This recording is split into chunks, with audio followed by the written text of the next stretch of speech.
வணக்கம். நான் ருத்ரநாயக பாண்டியன். எனக்கு ஜோதிட ஞானம் மற்றும் ஆன்மீக அறிவை வழங்கிய பிரபஞ்ச பேராற்றல் மற்றும் இயற்கைக்கு நன்றி தெரிவித்துக் கொண்டு இந்த பதிவினை வழங்குகின்றேன். நமக்கு ஒரு பெண் ஜாதகர். அவர் அவருடைய பிறந்த தகவல் மற்றும் அவர் திருமணம் செய்து கொள்ள ஆசைப்படக்கூடிய வரக்கூடிய துணைவர் சார்ந்த வரன் சார்ந்த நாளை கணவராக வாய்ப்புள்ள இவருடைய ஜாதகத்தையும் அவருடைய ஜாதகத்தையும் கொடுத்து அவர்களுக்கு திருமணம் பொருத்தம் இருக்கின்றதா என்பதை தெரிந்து கொள்ள ஆசைப்பட்டார். அதை சார்ந்த விளக்கப்பதிவு தான் இது. திருமணம் பல்வேறு ஜோதிடர்கள்ட்ட இதுக்கு முன்னாடியே போயிருக்காரு. அவர்கள் யாரும் திருமண பொருத்தம் சரியான அமைப்பு இல்லை அப்படிங்கிற மாதிரி குறிப்பிட்டிருக்காங்க. எங்களுக்கு ஏற்கனவே ஆல்ரெடி 2 பேருக்குமே 30 வயசு கிட்ட நெருங்கிடுச்சு. இப்படிப்பட்ட ஒரு சூழ்நிலையில் எங்களுக்கு திருமண பொருத்தம் இருக்கா, எங்களுக்கு திருமணம் அமைவதற்கான சாத்தியக்கூறுகள் இருக்கின்றனவா என்பதை தெரிந்து கொள்ள ஆசைப்பட்டார். கண்டிப்பாக இந்த பதிவில் முழுக்க அவர் திருமணம் பொருத்தம் உள்ளதா இல்லையா என்பதை விளக்கமாகவும் விரிவாகவும் தெரிந்து கொள்ளக்கூடிய ஒரு பதிவாக அமைய போகின்றது. பொதுவாக திருமண பொருத்தம்னாலே நம்ம நட்சத்திர பொருத்தம் பார்ப்போம். குறிப்பாக 10 பொருத்தம் அப்படின்னு பார்ப்பாங்க. இந்த 10 பொருத்தம் பார்க்க வேண்டியது அவசியமா? இந்த ஒருத்தருக்கு பிறந்த தகவல் அடிப்படையில் ராசி கட்டம் நவாம்சம் இருக்கும் பட்சத்தில் நம்ம 10 பொருத்தம் பார்க்கணுமா வேணாமா அப்படிங்கிறது முதல்ல புரிஞ்சுக்கணும். ஒருத்தவங்களுக்கு ராசி கட்டம் நவாம்சம் சார்ந்து நம்ம முழுமையான பலன்கள் எடுக்கும் பொழுது 10 பொருத்தம் பார்க்க வேண்டிய அவசியம் இல்லை என்பதற்கு என்ன காரணம் என்பதை நான் விளக்குகின்றேன். இப்போ ஒருத்தவங்களுக்கு திருமண பொருத்தம்னாலே 10 பொருத்தங்கள் இருக்கின்றது. அதில் என்னென்னா தினப்பொருத்தம், கணப்பொருத்தம், மகேந்திர பொருத்தம், ஸ்திரீ பொருத்தம், தீர்க்க பொருத்தம், யோனி பொருத்தம், ராசி பொருத்தம், ராசியாதிபதி பொருத்தம், ரசிய பொருத்தம், ரட்சி பொருத்தம், வேதி பொருத்தம், இந்த மாதிரி 10 பொருத்தங்கள் இருக்குது. இந்த 10 பொருத்தங்கள்லாம் தினப்பொருத்தம் நட்சத்திரத்தின் அடிப்படையில், நட்சத்திரம் இருக்கக்கூடிய இடத்தின் அடிப்படையில் எடுப்பாங்க.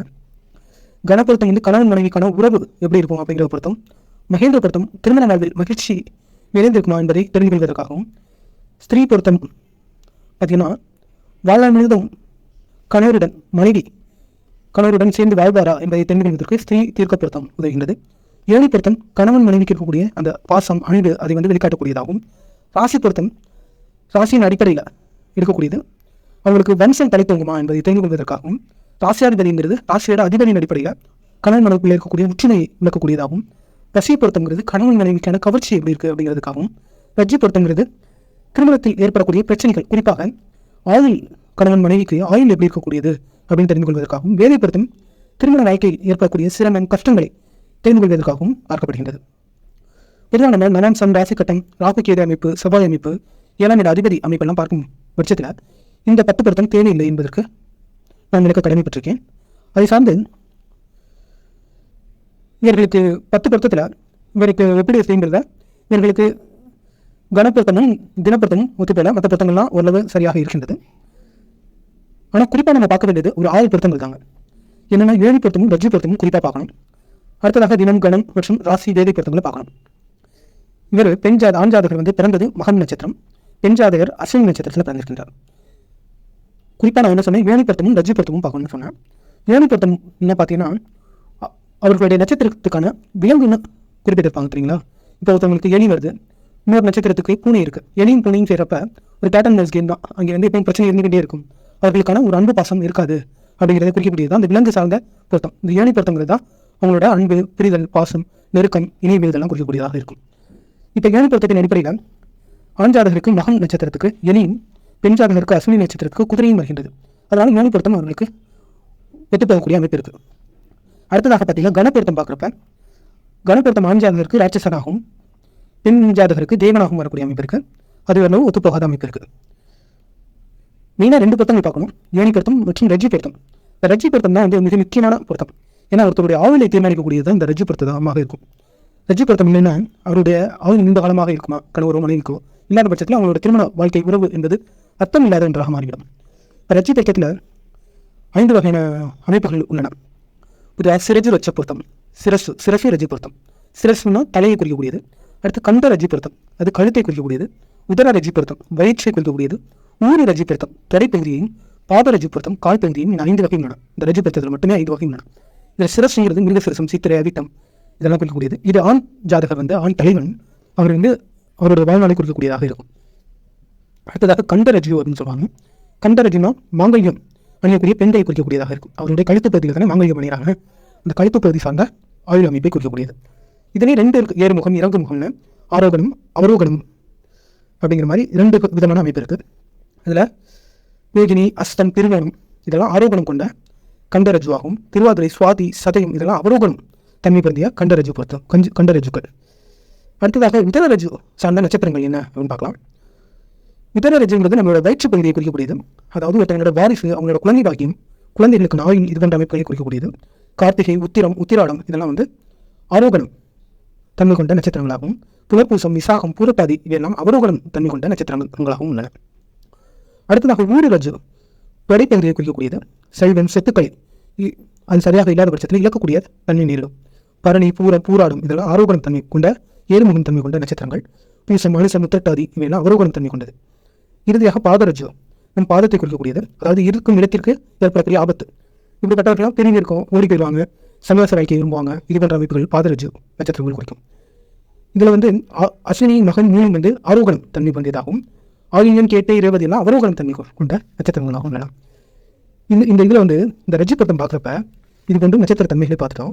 5 விதமான ரஜ்ஜுக்கள் இருக்குன்னு பார்த்தோம். இதில் வரக்கூடிய வரன்கள் இருக்காங்கல்ல, ஆண், பெண் இருவருக்கும் ஒரே ரஜ்ஜுவாக கண்டிப்பாக இருக்கக்கூடாது. அதே சில விதிவிலக்குகள் இருக்கு. ஒரே ரஜ்ஜுவாக இருந்தாலும் கூட சிரஜு ரஜ்ஜுவாக 2 பேருக்கும் இருக்கக்கூடாது. 2 பேருக்கும் சிரசு சார்ந்த தலை சம்பந்தப்பட்ட ரஜ்ஜு இருந்துச்சுன்னா கண்டிப்பாக திருமணம் செய்யக்கூடாது. அதே போல இதிலே வந்து பார்த்தீங்கன்னா மற்ற ரஜ்ஜுக்காரர்களாக ஒரே ரஜ்ஜுவாக இருந்தாலும் கூட அவர்களுக்கு ஆரோகணம், அவரோகணம் சார்ந்த அமைப்பு, ஏர்முகம், இறங்குமுகம் மாற்றி அணி தான் பண்ணலாம். அப்படி இல்லைன்னா கூட பண்ணலாம், பரவாயில்லை. பட் இருவருக்குமே சிரசு ரஜ்ஜு இருக்கவே கூடாது அப்படிங்கிறது நிச்சயமாக பார்க்கக்கூடியதாக ஒன்றாக இருக்கிறது. இந்த 2 ஜாதகர்களுக்கும் சிரசு ரஜ்ஜு கிடையாது. ஆனால் வந்து இருவருமே பார்த்தீங்கன்னா பாத ரஜ்ஜு தன்மை பற்றி அசுலமாகும். இருவருக்குமே ஆரோகணம் தன்மை இருக்குது. அதெல்லாம் ஒரு சிக்கல் இருக்க தான் செய்யுது. அதாவது என்ன, சன்னியாச அமைப்பு இருந்தக்கூடியவர்களாக இருப்பார்கள், வீட்டை விட்டு வெளியே செல்லக்கூடிய அமைப்பு, ஒரு இருப்பிடம் வந்து சிறப்பாக இருக்கக்கூடிய அமைப்பு இருக்காது. இது போன்ற தன்மை பிறந்தவர்களாக இருக்கின்றார்கள். சரிங்க, இதுதான் 10 பொருத்தம். 10 பொருத்தத்தில் முக்கியமாக பார்க்கக்கூடியது இந்த ரஜ்ஜு பொருத்தம், 3 பொருத்தம்னு பார்த்தோம். இது சார்ந்து இன்னொரு 4 பொருத்தம் இருந்தால் அவங்க திருமணம் செய்து கொள்ளலாம் அப்படின்னு பார்த்தோம். தினம், கடம், ராசி, வேதி இன்னைக்கு மற்ற பொருத்தம்லாம் இருக்குது. தின பொருத்தம் மட்டும் இல்லை, ரஜ்ஜு பொருத்தமும் இருக்குது. ஆனாலும் சில ஒரு சூப்பரான பொருத்தம் அப்படின்னு சொல்ல முடியாது. 3 பொருத்தம் நன்றாக இருக்கின்றது. இந்த ரஜ்ஜு பொருத்தம் ஏன் ராசி கட்டம் பார்த்துட்டா இந்த 10 பொருத்தங்கள் வேணும்னா இந்த அமைப்பெல்லாம் கொடுக்குறாங்களே, சிரசு, கண்டம், உதரம், உயிர் ரஜ்ஜு, பேதரஜ்ஜு இது எல்லாமே ராசி கட்டத்திலே இருக்குது. இது எல்லாமே குறிக்கக்கூடிய சிரசுன்னு தான் நம்மளோட லக்னாதிபதியை குறிக்கும். கண்டங்கிறது நம்மளோட 3ஆம் அதிபதியை குறிக்கும். 1, 3, 6, 8, 12 இந்த மறைஸ்தான அமைப்புகள்லாம் குறிக்கக்கூடியது தான் இந்த ரஜ்ஜுக்கள். அதனால் ராசி கட்டத்தை நீங்கள் முழுமையாக பார்த்துட்டீங்கன்னா, அது தெளிவாக உங்களால் விளக்க தெரிஞ்சிச்சுன்னா, உங்களுக்கு வந்து பெண்ணை பொருத்தம் பார்க்கும்போது நீங்கள் 10 பொருத்தம் பார்க்கணும்னு அவசியம் கிடையாது, நட்சத்திர பொருத்தம் அவசியம் கிடையாது. ராசி பொருத்தம் கட்டத்தை அவர்களுடைய பிறந்த தகவல் சரியாக இருக்கும் பட்சத்தில் அவர்களுடைய ராசி கட்டம் இருவருக்கும் ஓரளவு பொருத்தமான அமைப்பு இருந்தால் நிச்சயமாக அவர்களுக்கு திருமணம் செய்யலாம். அதில் எந்த விதமான ஐயப்பாடும் மாற்று கருத்தும் இல்லை. இப்போ வந்து இதே தான் ரஜ்ஜு பொருத்தம் என்ன சொன்னதோ அதே தான் ராசி கட்டம் சொல்லப்படுகிறது. அதனால் ராசி கட்டத்தின் அடிப்படையில் நம்ம அவருக்கு இப்போ 10 பொருத்தத்தின் அடிப்படையில் அவருக்கு அமைப்பு நன்றாகவே உள்ளது. ரஜ்ஜு பொருத்தம் முக்கியமாக பார்க்கக்கூடிய உண்டு. ஒரு அடிப்படையில் சில குறைபாடுகள் உள்ளன, மற்றபடி அவருடைய பொருத்தங்கள் 8 பொருத்தங்களுக்கு மேலே சிறப்பாக உள்ளன. ஆனால் வந்து ராசி கட்டத்தின் அடிப்படையில் தான் நம்ம வந்து முழுமையாக பார்த்து தெரிஞ்சுக்க முடியும். ராசி கட்டத்தின் அடிப்படையில் பார்க்குறப்ப ராசி கட்டம் நவம்சத்தை முதல்ல பார்க்கணும். நவம்சத்தில் முதல்ல இந்த செவ்வாய் தோஷம் அப்படின்னா இன்றைக்கி இருக்கக்கூடிய நிறைய பேருக்கு செவ்வாய் தோஷம் இருக்கும். ஏன்னா இன்றைக்கி உள்ள கால சூழல் மாறிவிட்டது, அன்றைய கால சூழல் கிடையாது. செவ்வாய்ங்கிறது என்னன்னா உணர்ச்சி வசக்கூடிய தன்மை, நம்மளுடைய ரத்தத்தை குறிக்கக்கூடிய தன்மை, அதாவது கோபம், அவசரம், இது போன்ற தன்மை, வேகமாக செயல்படக்கூடிய தன்மை குறிக்கக்கூடியதாக இருக்குது. அதனால் அது செவ்வாய்ங்கிறத வந்து பெரிய கன்சிடரேஷன், அது ஒரு செவ்வாய் தோஷங்கிறது பெரிய விஷயம் கிடையாது. ஆனால் செவ்வாய் இதோடு சேர்ந்திருக்கு அப்படிங்கிற பார்க்கணும். சனியோட தான் சேர்ந்திருக்கப்ப சில பிரச்சனைகளை கொடுக்கும். அதேபோல் ராகு கேது தான் முக்கியமாக பார்க்கணும். திருமணம் சார்ந்த காலகசி தோஷம், இந்த ராகு கேது சார்ந்த அமைப்பு சேர்க்கை இருக்கா அப்படிங்கிறத பார்த்து தெரிஞ்சுக்கணும். ஒன்று, அவங்களோட நவம்சம் முதல்ல பார்க்கணும். 7ஆம் அதிபதி எப்படி இருக்காருன்னு பார்க்கணும். 7ஆம் அதிபதி எந்த இடத்துல இருக்காரு, அதிபதி நீச்சமாக உச்சமாக இருக்காரா, இந்த தன்மைகள்லாம் பார்த்து நவம்சம் மற்றும் ராசி கட்டத்தின் அடிப்படையிலே நம்ம சரியாகவும் முழுமையாகவும் விளக்க முடியும். அதை சார்ந்து ஆண் ஜாதகருக்கு முதல்ல பார்த்துக்கலாம். ஆண் ஜாதகரோட நகரத்திலேருந்து வேறு எந்த தன்மையும் நான் விளக்க போகிறதில்ல, அவருடைய திருநெல் சார்ந்த அமைப்புகளை மட்டும்தான் விளக்க போகிறேன். ஏதேனும் உடல் ஆரோக்கிய குறைபாடுகள் இருக்கான்னு விளக்க போகிறேன். அவருடைய லக்னாதிபதி 6ஆம் இடத்திலும் 7ஆம் அதிபதி 7ஆம் இடத்திலே இருக்காரு. இது வந்து 7ஆம் அதிபதி 7ஆம் இடத்திலே இருக்குது. இது காரில் திருமணம் பண்ணலாம். அதாவது 5ஆம் அதிபதி புதன் 4ஆம் இடத்தில் இருக்கக்கூடிய அமைப்பு மற்றும் 8ஆம் அதிபதி 6ஆம் இடத்திலிருந்து வருது. இது போன்ற அமைப்புகள் வந்து 7ஆம் அதிபதி ஆட்சியாக இருக்கிறதுனால செவ்வாய் தோஷம் இருந்தாலும் கூட இவர் காதல் திருமண அமைப்பு இவருக்கு சிறப்பாக இருக்குது. இவருக்கு இந்த 3ஆம் அதிபதியான சந்திரன் 12 மறைக்கூடிய அமைப்பு இவருக்கு திருமணம் சம்பந்தப்பட்ட ஒரு தடை அமைப்புகளை குறிக்குது. இது போன்ற இவருக்கு என்ன பிரச்சனை இருக்கும்னு இளமை காலத்தில் சில அசிடிட்டி தொந்தரவுகள் இருந்திருக்கும். அதே போல் இவருக்கு இஎன்டி, கழுத்து, முதுகு சார்ந்த சில பிரச்சனை அமைப்புகள்னா பெரிய அளவில் பிரச்சனைகள் கிடையாது. ஒரு நல்ல அமோக ஜாதகர் தான். திருமணம் காதல் திருமணம் பண்ணலாம். இவங்க 2 பேரும் கேட்குறதே காதல் திருமணம் மற்றும் அந்த அவர் பெண் ஜாதகருக்கு எப்படிப்பட்ட அமைப்பு இருக்குது அப்படிங்கிறதையும் பார்த்துக்கலாம். இப்போ இவருக்கு காதல் திருமணம் நன்றாக இருக்கிறது அப்படிங்கிறத நவம்சம் காட்டுது. அதே போல் இவருக்கு ராசி கட்டம் என்ன சொல்லுதுன்னா லக்னத்திலே சந்திரனும் செவ்வாயும் இருக்கக்கூடிய அமைப்பு. மற்றும் நம்மளுடைய 7ஆம் அதிபதியான சனி 8ஆம் இடத்துல மறையக்கூடிய அமைப்பு இருக்குது. இந்த டிகிரி அமைப்பில் பார்த்தீங்கன்னா சனி 0 டிகிரியில் தான் இருக்காரு. அதனால கிட்டத்தட்ட 7ஆம் இடத்துல வர்றாரு. குறிப்பாக சொல்லணும், அவர் வந்து ஆட்சி அமைப்பில் இருக்கக்கூடிய தன்மை பொருந்தியவராக தான் இருக்கின்றார். அதேபோல இதற்கு ராகு கேது சார்ந்த அமைப்பில் பார்த்தீங்கன்னா நவம்சத்திலே கேதுக்கு அடுத்த நிலையிலே சனி இருக்குது, ராகுக்கு பக்கத்திலே செவ்வாய் இருக்குது. அதனால இதற்கு ராகு கேது சார்ந்த துவேஷ அமைப்புகள் இருக்குன்னு தான் சொல்லணும். ராகு கேது என்றோடு வந்து பிணைந்திருக்கு அப்படிங்கிறதுக்கு ஒரு அம்சமாக எடுத்துக்கிட்டாலும் கூட இந்த அடுத்தடுத்த நிலைகளில் கேது சனி இதெல்லாம் இருக்கிறப்ப அவர்களுக்கும் அதோட தாக்கம் வீரியம் இருக்க தான் செய்யும். இதற்கு அதேபோல ராசிக்கட்டத்திலையும் சனிக்கு அடுத்த நிலையில் கேது இருக்குது, ராகு குரு இருக்கக்கூடிய அமைப்பு இருக்குது. அதனால் இதற்கும் தேசம் இருக்குதான். அதனால் பெண்ணுக்கு இதே போன்ற தேச அமைப்பு இருந்தால் நிச்சயமாக அவர்கள் பண்ணலாம். ஆனால் வந்து குறிப்பிட்ட பரிகார அமைப்பு, பரிகாரம்னா அவங்க புரிஞ்சுக்கிட்டு அவங்களோட தன்மை குணநலங்களை புரிஞ்சுக்கிட்டு அவர்கள் செயல்பட வேண்டும். இதோட வெளியில் எப்படி இருக்கணும், சந்திரன் செவ்வாய் இருக்குது, சந்திரன் மங்களம் இருக்கும்னு சொல்லுவாங்க. இது போன்ற அமைப்பு இருக்கவங்க வந்து பார்த்தீங்கன்னா அதிகமாக உணர்வுகள் கொண்டவர்களாக, அன்பியம் கொண்டவர்களாக, உணவு சார்ந்த பராமரிப்புகளும் இருக்கும், நல்ல உணவு கட்டுப்பாடுகள் இருக்கும், உடல் ஆரோக்கியத்தில் கவனம் செலுத்துவாங்க. அதேபோல் சூரியன் சுக்கிரன் அதிகமாக உணர்ச்சி வசப்படக்கூடிய தன்மை கொண்டவர்களாக இருப்பார்கள். சுக்கிரன் மோகியத்தன்மை அதிகமாக, ஆசை பிரியம் காதல் குணம் வந்து அதிகமாக இருக்கும், மோகம் குணம் வந்து அதிகமாக கொண்டவர்களாக இருப்பார்கள். மற்றும் இவருக்கு 7ஆம் அதிபதி கிட்டத்தட்ட 8ஆம் இடம் வரக்கூடிய அமைப்பு இருக்கிறதுனால இதற்கு திருமணம் வந்து சொந்தத்தில் பண்ணுறதை காட்டியும் வெளியில் பண்ணக்கூடிய அமைப்பு, தூர சொந்தங்களில் பண்ணக்கூடிய அமைப்பு தான் நன்றாக பலம் அளிக்கக்கூடியதாக இருக்கும். சரிங்க, பெண் ஜாதகருக்கு பார்க்கலாம். பெண் ஜாதகருக்கு நவம்சத்தில் லக்னத்தில் சூரியனும், 2ஆம் இடத்தில் சுக்கிரனும், 4ஆம் இடம் மாந்தியும், 5ஆம் இடம் ராகுவும், 6ல் சந்திரன் செவ்வாயும், 10ல் குரு சனி, 12ல் கேது, 12ல் புதன் வரையக்கூடிய அமைப்பு. என்னுடைய லக்னத்திலே இதனுடைய 9ஆம் அதிபதியும், லக்னாதிபதி புதன், லக்னாதிபதி 10ஆம் இடத்திலும், 7ஆம் அதிபதி 12ல் வரையக்கூடிய அமைப்பு இருக்குது.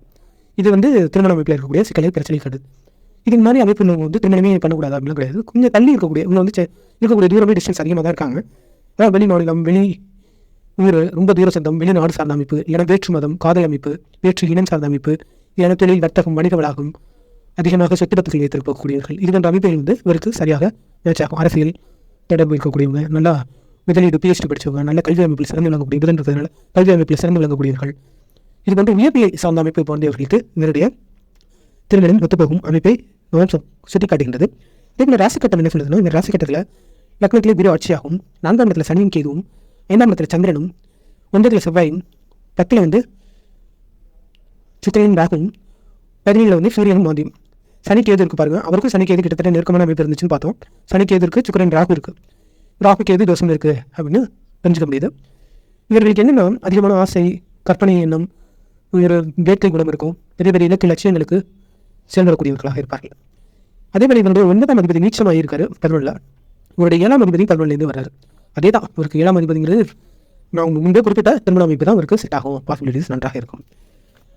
அதேபோல இவருக்கு வந்து 4ஆம் இடத்துல சனியும் கேதும், இவருக்கு புஷ்கர நவம்ச பாதத்தையும் பார்க்கணும். அவருக்கு வந்து ஆண் ஜாதகருக்கு புஷ்கர நவம்சம் நட்சத்திர சார அமைப்பு இருந்துச்சு. சனியில் வந்து நட்சத்திர சார அமைப்பு புஷ்கர நவம்சம் பொருந்தியதாக இருந்தது.